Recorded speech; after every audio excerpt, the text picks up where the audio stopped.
ఈ సృష్టిలో ప్రతి జీవి పుట్టుక, జీవనం, మరణం దేవుడితో ముడిపడి ఉంది. మన దేశంలో ముఖ్యంగా హిందువులు శివుని పూజిస్తారు.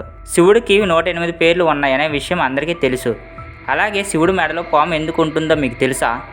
శివుడు వద్ద వాహనంగా నంది, చేతిలో త్రిశూలం మరియు డమురుకం, అలాగే శివుడు శరీరం అంతా విభూది, మెడలో రుద్రాక్ష ధరించి ఉంటాడు అనే విషయం మీకు తెలుసు.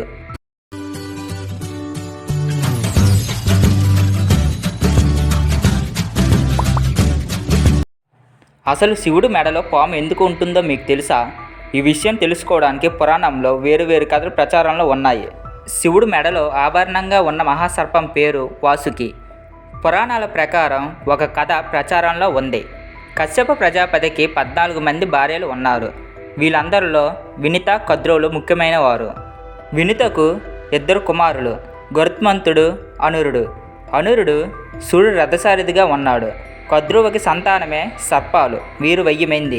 వారిలో పెద్దవాడు ఆదిశేషుడు. ఒకానొక సమయంలో పాలసముద్రం సమీపంలోని తెల్లని గుర్రాన్ని దూరం నుంచి చూసిన కద్రువ దాని తోక నల్లగా ఉందని తన సోదరి వినితకు చెప్తుంది. అప్పుడు వినిత గుర్రం తోక తెల్లగానే ఉంటుందని వాదించింది. దాని తోక నల్లగా ఉంటే నా దగ్గర నువ్వు 1000 సంవత్సరాలు పరిచారికంగా ఉండాలి. ఒకవేళ తోక తెల్లగానే ఉంటే నేను నీ దగ్గర బానిసగా ఉంటానని వినితతో కద్రువ పందెం కాస్తుంది. అప్పటికే చీకటి సమయం కావడంతో మరుసటి రోజు వచ్చి పరీక్షించుకుందామని అక్కడ నుంచి వెళ్ళిపోతారు. అసలు గుర్రం తోక తెల్లగానే ఉండడంతో కద్రువ ఎలాగైనా నెగ్గాలని తన కుమారులైన సర్పాలను పిలిచి నల్లగా ఉన్నవారు వెళ్ళి గుర్రం తోకను చుట్టుకోవాలని చెప్పింది. ఇది అధర్మమని అంగీకరించలేదు. కద్రువ ఆగ్రహంతో తల్లి మాట పట్టించుకోలేదని భవిష్యత్తులో జరిగే సర్పయాగంలో పడి మీరంతా నశించిపోతారని శపించింది.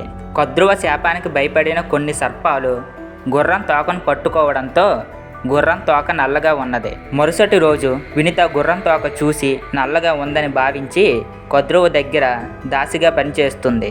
కొన్ని రోజుల తరువాత వినితకు 2వ కుమారుడు గరుత్మంతుడు ధ్యాస సుంకాల నుంచి విముక్తి కలిగించాడు.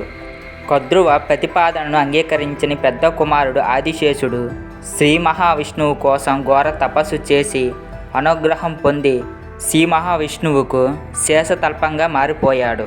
దీంతో ఆదిశేషువుకు మృతి భయం లేకపోయింది.